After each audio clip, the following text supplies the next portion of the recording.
In this video, I will show you how to scan any QR code on your Google TV using your smartphone or Android phone or iPhone without any stress.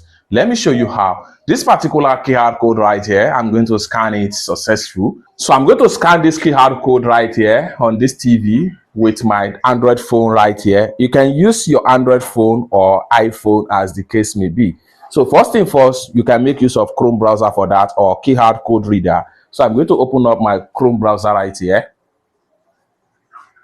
Then allow the Chrome browser to load up. Having opened up my Chrome browser, next thing you want to do here is to go ahead and click on this camera icon. And the next thing you want to do is to go ahead and click on open camera.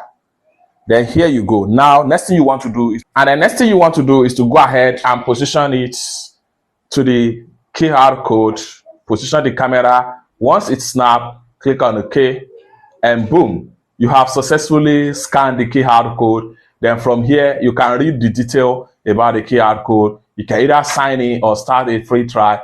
Everything depends on what is embedded in that QR code. And it's that simple. For more useful tutorial, tips and tricks like this on how to use your Google Smart TV, consider to subscribe. Thank you so much for watching, and I hope to see you in my next video. Bye for now.